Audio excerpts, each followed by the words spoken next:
Cooperative. All right. It's usually when we're filming in the car, it's like dark out. So I'm here with. It's 6:30. Oh, hi, Metz. And you are Draco. Now. And Draco is Draco actually.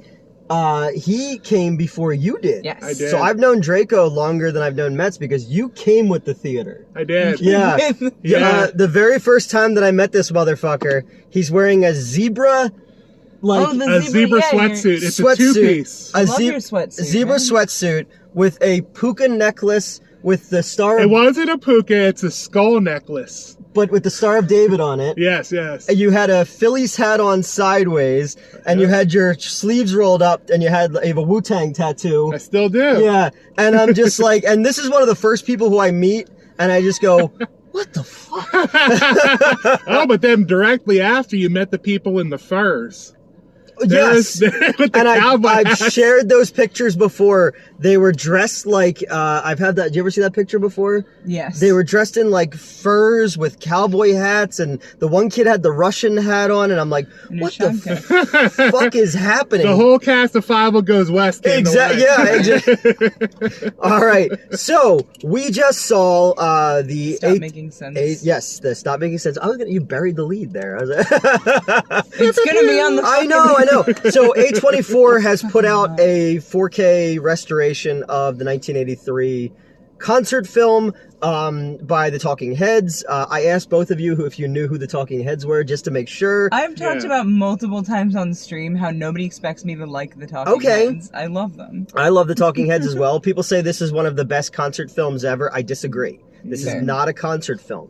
Oh, right, yes. Yes, and I'm going to get into that before we get into the review. So, a concert film is, like, I guess they're putting this out because, like, in a week, Taylor Swift has a show coming out. And everybody can say whatever they want about Taylor Swift, but, like, she's going to single-handedly save movie theaters. I can give her because that, we've sold, like, 500 tickets already for the first weekend. And October, usually, like, nobody comes to the movies. Yeah. So I'm all tay-tayed up.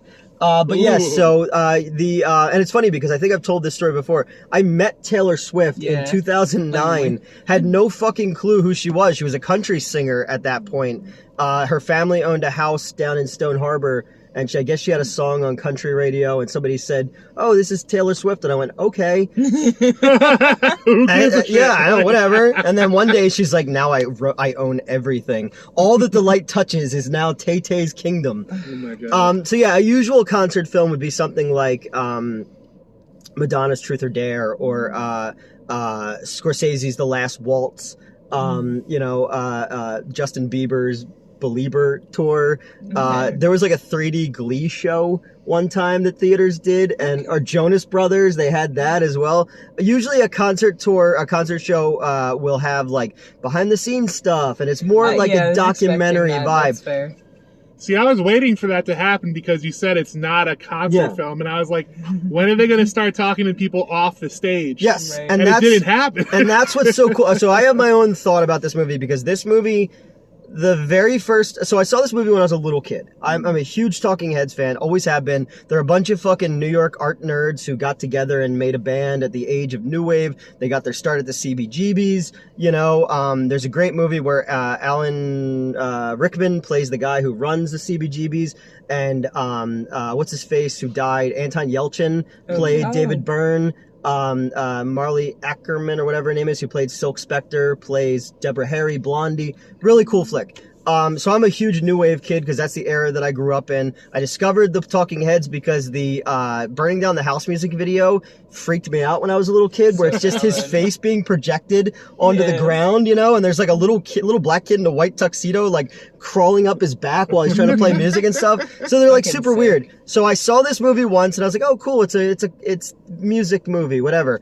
And then I saw it again when after I left film school. And this movie led to my first existential crisis.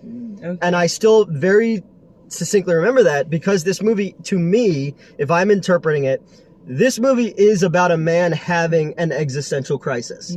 I said to you, I was like, watch his movements where he always is like Pinocchio. He's being controlled by something outside of his force. Look at them running in place.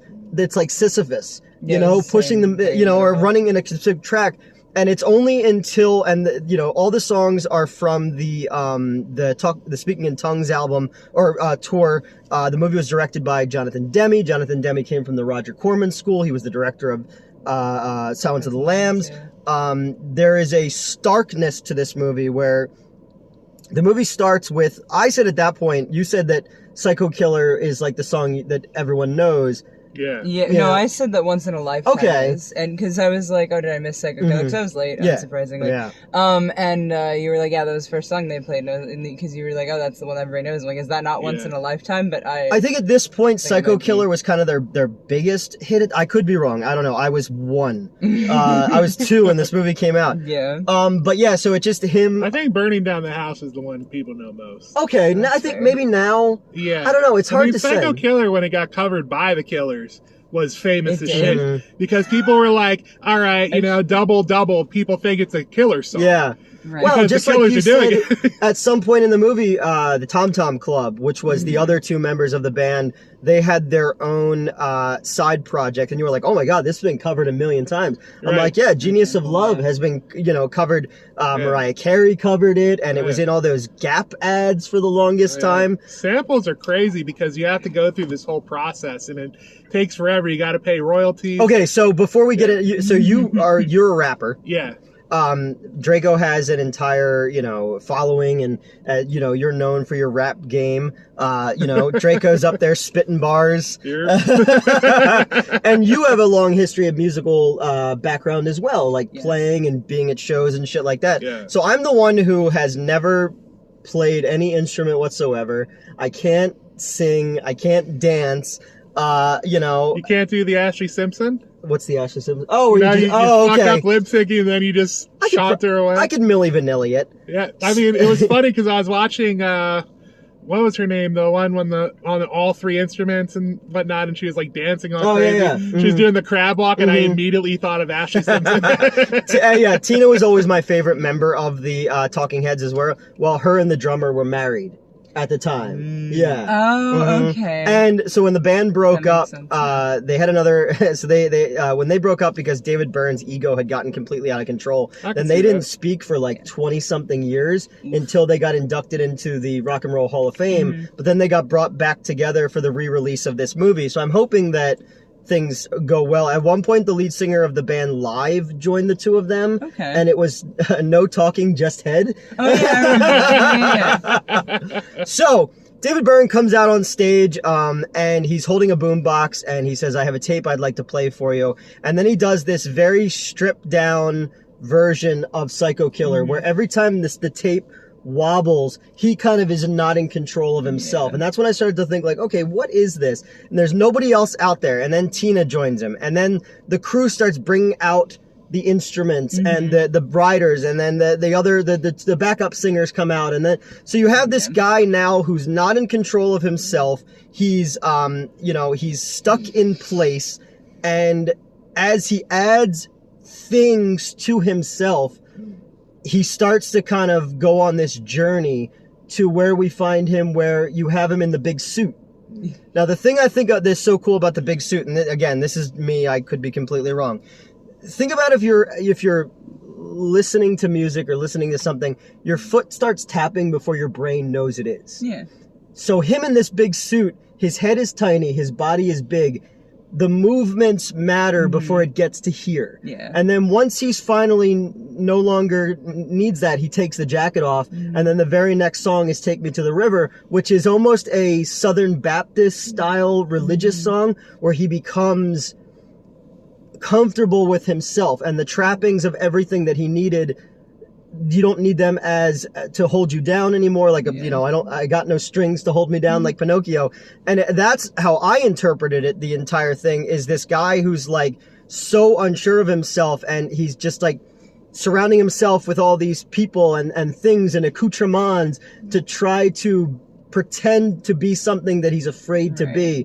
Even in certain scenes, the way the lighting works, when it's lit from below, it looks like they look like they're wearing masks. So it's like, And then also with that one, the simultaneously they're wearing masks, but also most of what the audience sees is their shadows being projected. Exactly. On the wall. So it's the illusion of especially the song has a happy demeanor, but underneath of it is a little bit more sinister. So it's the presentation of normal and happy and good, but really what it is you're just full of this nightmarish sense of existentialism throughout the entire thing. Yeah, the lighting, the way how stark it was, at certain times it feels like a film noir almost. When he's dancing with the lamp is directly taken from a Fred Astaire movie when he's dancing with the hat rack. Okay. Yeah. Okay. I know I should know the name of that movie and I can't think of it. It's Last Holiday or something like that. I know I should know it, but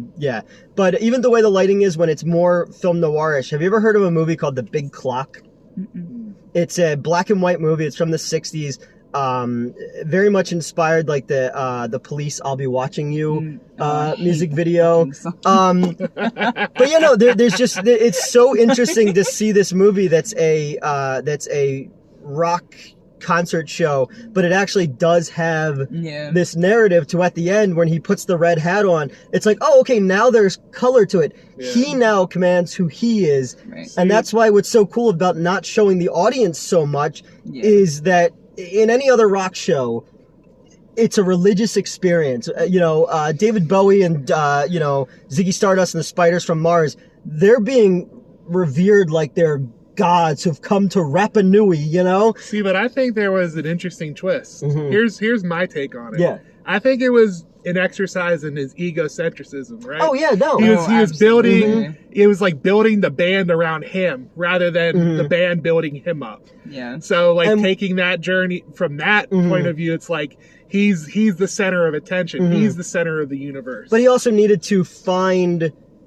himself before he could fully embrace that and before the lighting could become like a regular rock show. And then we show the audience and their reaction. Before that, we have people like I love because of how stark the lighting is. You can see them sweating for each other on stage, and there's a legitimate joy in the eyes of all the people in it doing this music, because Talking Heads music is this mixture of like kooky, art house shit mixed with Afro punk, mixed with, a good level of funk with the bass guitars that are used and this new wave kind of deal and techno. And there's a lot of these things that all come together. And there's certain songs where when it all plays together, it shouldn't work, but somehow it does. Yeah. And that's what is so... Well, you said they were in New York, right? That's where they started, yeah. That's a diverse cultural melting pot. Oh, yeah. So what did you say about the band the first time you see all of them? Oh, what did I say? You said these look like people who would have all just met. Oh, yeah, they all just met at a bus station.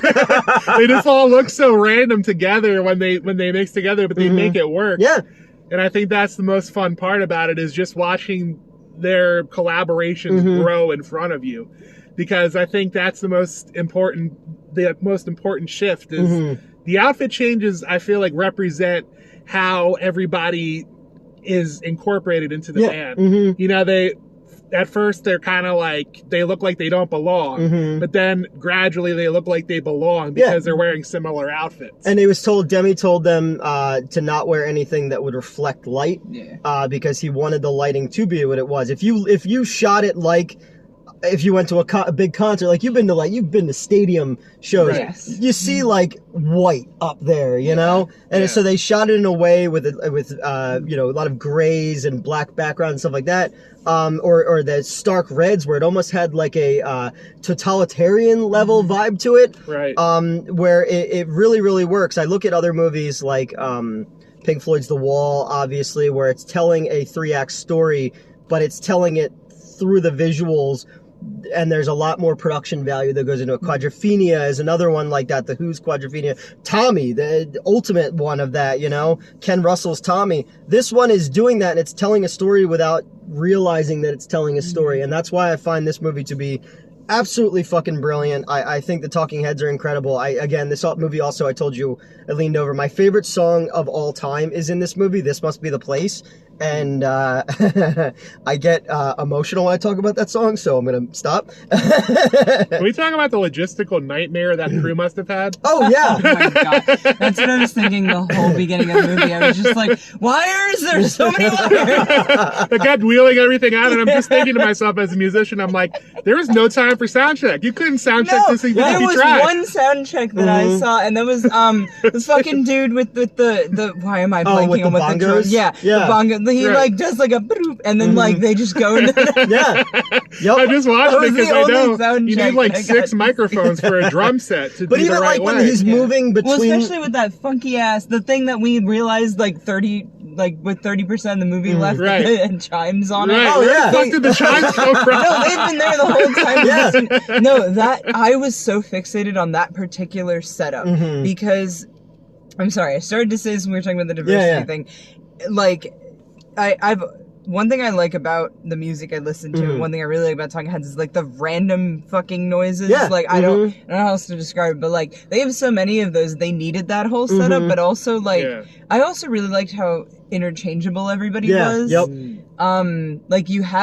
Like you were like, Tina, for example, like she's playing a guitar most of the Yeah. time. Then she like jumps up to the keyboard and she's all over the place. Yeah. Everybody's kind of all over the place, and I really appreciated that. But I was so fixated on that contraption. Yeah. Right. All these different things. And there 'Cause was this- Bongo's guy hops up there, and Yeah. I was immediately like drawn to him as a concept because he was clearly having a blast. Oh, he comes out and he's got the cowbell as well. Yeah. 'Cause you're always and gonna he's need more singing this cowbell. song. It reminded me of. Yeah. Did you ever see Get Him to the Greek? Yeah. Mhm. It reminded me Well, of like the drumming. Probably not a Like good the time. dr- Probably not a good time to talk about Russell Brand. That's fair.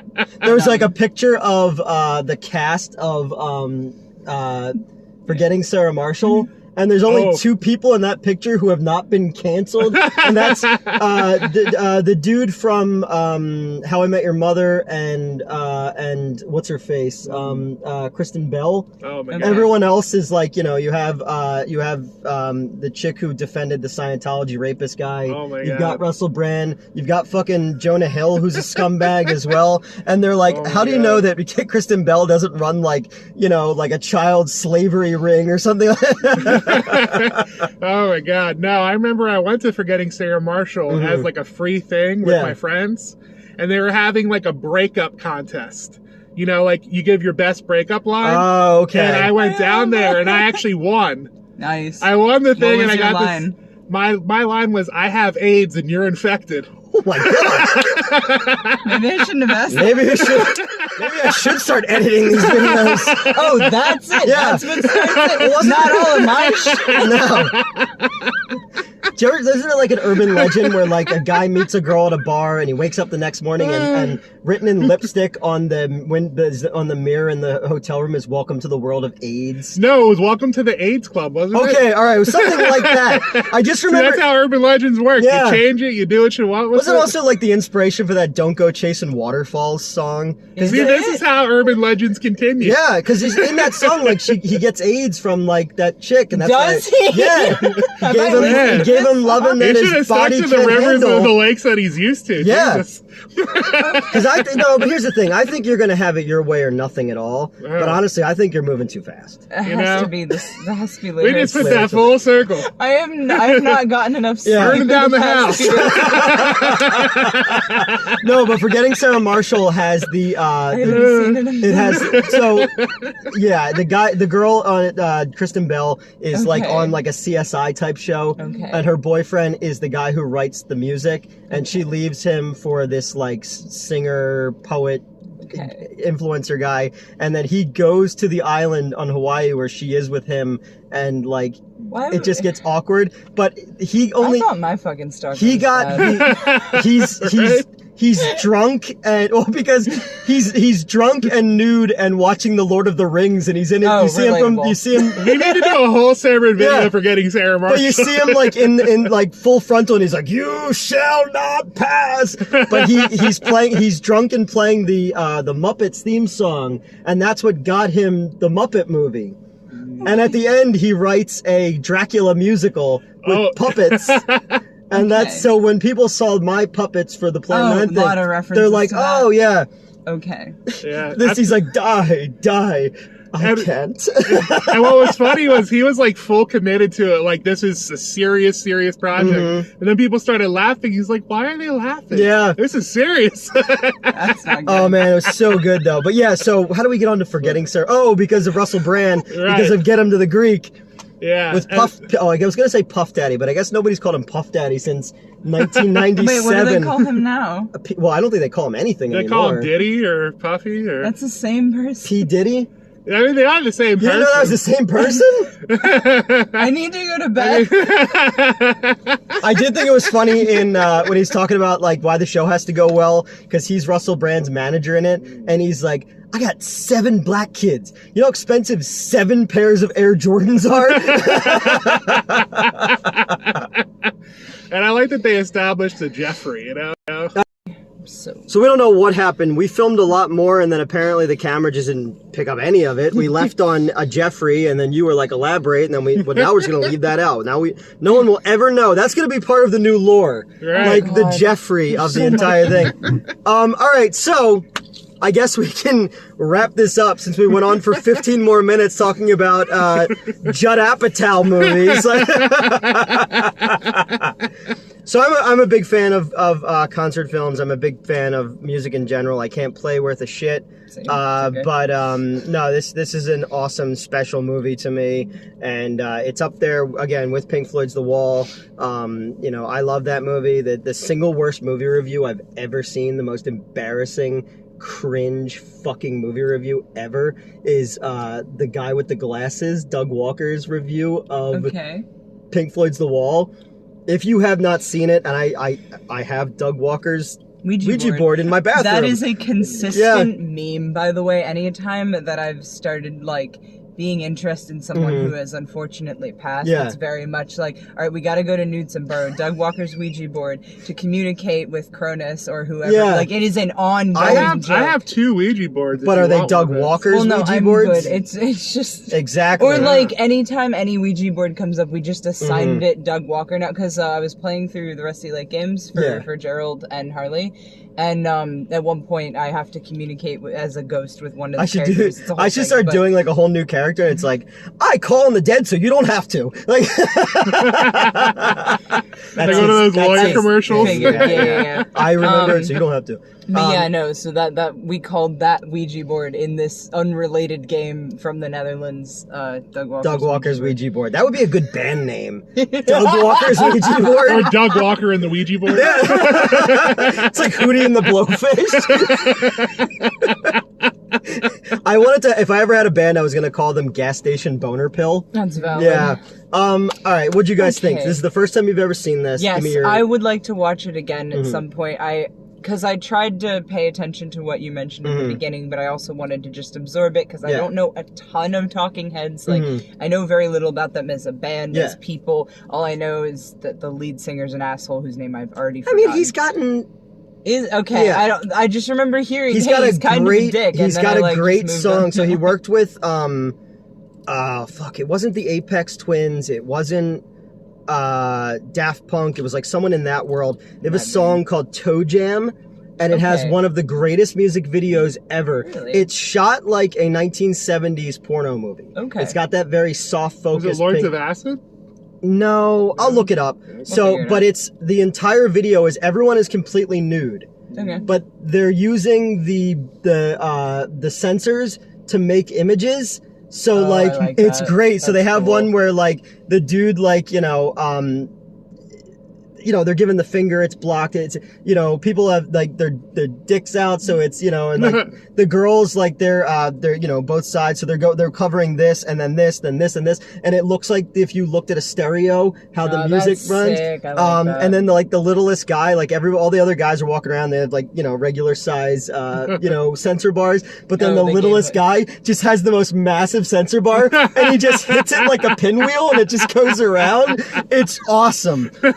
But Toe Jam is a good song. And no, you know who it was? It's the guys who sing that Weapon of Choice. Fatboy Slim? Fatboy Slim. Yes. Why did I not know that? Because they have Everybody forgets Fatboy Slim until it's time to remember them again. Exactly. They have one song that I just fucking love, and it's the whole video is people juggling. Okay. And it's amazing. That song reminds me of the same person that This Must Be the Place reminds me of. So it's another one of those things where it's just like, oh my God. And then because that song, This Must Be the Place is one of my favorite ever. Is my favorite ever. Miles, not Miles Teller. Miles Teller is the fucking dude from Whiplash and Fan Four Stick. I'll put the link in it. This dude Miles looks like a perfect combination of Christian Bale and Tom Cruise. And they made an American Psycho music video of that song. Okay. It is fucking delightful. Incredible. When he kills the dude with the axe, hey Paul, it's clap, all clap for murder. It's all red confetti that comes out. I forget. We don't hang out like regularly very often anymore. That's just a thing I do. I get very delighted in violence. But no, you might have gotten that from me over time. I probably did because you do that. Great music video though. Even like the scene in American Psycho where they lay down their business cards when they're doing it, it's that exact scene, but it's the lyrics to the song on it. Ooh, and when he flips it over, it's got like when the lyrics go, straight out. It is fucking great. And one of the girls from American Psycho is in it, the one who's Christy. He's like, Christy, don't just stare at it, eat it. Is there any Huey Lewis involved? Yes, he does talk about. Well, no, he replaces all of that dialogue, but about the guy who's actually singing the song. And there's like the dead girl, like who's hanging in the closet. And when there's the clap part, when he like moves the thing, her body's in the body bag, and it goes. Like, it's great. It's fucking amazing. It's a great video. But, I'm a huge Talking Heads fan. I am a David Byrne fan. They have another movie that I think it's Regular People or something like that. And John Goodman is in it and a bunch of other people. But it used to be on fucking constantly on Prism, which was like Philadelphia's version of HBO when I was a kid, and it starts with this long stretch of highway, and there's just this little girl with pigtails and like overalls on, and she goes and she's doing like these weird things with her hands, and she walks by the camera, and that is so seared into my brain because it used to be on all the time. In the thing, the song Wild Wild Life is in it, and John Goodman's in it, and he's all in like punk gear and stuff like that because it's like a fashion show in a mall set to that song. It's awesome. I think Red Letter Media did a review of it. All right, Draco. So if people want to listen to your rap, where can they find you? Pretty much everywhere. Well, that doesn't help us on the internet. So they can go to farmersmeat.com. Yes. I was gonna say JDate, and I was like, oh wait, you are a member of the tribe. No, I'm only on farmersmeat.com. Oh, nice. Very nice. No, Draco Has Fun everywhere. That's pretty much my handle. Draco Has Fun. DRACO Has Fun. Okay. That's pretty much everywhere. Yeah. Sure. You can find me TikTok, fucking Facebook. I have. We were not the only Anthony Wayne alumni here tonight. I know. Did you see? Did I see? Okay, no. So I came in late, as I expressed. Oh no. Who else was here? I forget if we said his name before. I'm not sure. Did you? I think we have. Okay. Urkel was here. Really? Yeah, I'm walking out. It's an October 3rd miracle. Urkel was here? Yeah, I'm walking out. I'm checking to make sure that we didn't summon him. No, he just appears next to my window. It's like Smile, He just knocks on it and like takes his fucking finger. Somehow he did not see me, but yes, I. You know what? No, we wouldn't even notice him. His little hand would break through my window and just pull me through like the last scene of Nightmare on Elm Street. Yes, and then you would build him a statue to his greatness. Oh my God! Can't forget that one. This fucking dude cost me $4,000. So another one who came with the building, okay? And he used to just wander the streets of Wayne. But he did, very consistently. But he didn't bother to ring up the tickets to the movies that people actually bought. He just pushed whatever button he wanted because he wasn't paying attention. He was reading Christian adventure books. So one day we had a checker come in when Magic Mike 2 was out, Magic Mike XXL, that Joey thought was about sword making. Because in the trailer, the trailer to Magic Mike XXL has them like work. He's like working. Now you're doing the Urkel search. Yeah, he's like working in a factory or whatever, and there's like sparks. So from that 5 seconds of the trailer, not everything else, one of our employees was convinced the movie was about sword No, he makers. wasn't. He's the same kid who thought that I Kit know, Kat bars were made I in know. 2 separate buildings and added the Twix together. bars. Twix Yeah, bars. yeah. But yeah, so Urkel. Have you gone over how gullible Joey is? He was. Yes, we've talked about it. We many Okay, times. just making sure that people have a preface. to Look, it. I don't like the word retarded. But if the I would shoe say fits, he's more robotic. I mean, I always called him Joey Bot 5000. He know? said Oh, he yeah, thought you did. he thought that he was eating a bag of pretzels, and he's like, "Yeah, we gotta watch this movie about the Holocaust called Snyder's List." I said, "Joey, it's Schindler's List. You're eating Snyder pretzels." He goes, "Oh, so I am." I was And like, who the fuck looks forward to eating anything during Schindler's List? "Look, I was It's gonna not get." a popcorn movie. I mean, look, I love pretzels, but I don't have 6 million reasons why I love pretzels. Dang, Bobby. Yeah, no, but Urkel, so I had to fire him from that. So he went on this tirade online about how I'm a college boy and I'm trying to corporate up the You theater. were, like, I went to 32 film when school you were- and I was 32 when I started there. And then he said that they should build a statue of him. And all I could think about. Uh-oh, recording video charging. Oh, well, we'll Oh, no. figure out what that Okay. was later. Yeah. So all I could think of was the Superman when he died, when they built that statue of him with the eagle on his arm, but he has like a little gimpy hand, like take my strong hand. And all I could imagine was the eagle like trying to perch on that. We're terrible to people who are able-bodied in this. Yeah. If anyone asked, the Talking Heads made us talk this way. David Yes. Byrne did. No, I was, Bad influence. all right, so now we are going to go to Hooters because you've never been to Oh Hooters yeah, I've never before. been to Hooters, so And then yeah, we're going to stream later. Boy, this got way off topic. Never mind. We're People, not. the People with Disabilities Act is going to come after this theater or this I'm on the channel hard. spectrum. I have bipolar disorder, ADHD, and a bunch of other stuff. If you don't like what we're saying, understand that it's unfiltered, raw, and go fuck yourself. And I have a couple black friends, so. Right? Isn't that what they usually say? They're like, it's cool. I have some black friends. I was like, I don't think it is. And usually if I have black friends, I just call them my friends. Right, Like, yes. Although we did have Black Joey and White Joey. Or Justin, and we called them the opposite. The opposite, yeah. just to confuse people. I'm like, go get me White Justin. And then the African American kid showed up, and people went, well, Newt's gone crazy. Oh my god. Yeah, that was even before Crazy Dude came out. You know why we're Fucking talking play. like Yeah, this? that was Yeah. before. That was before. Never mind. You know why yeah. we're talking this way? Why? Because we've stopped making sense. Hey. Hey-oh.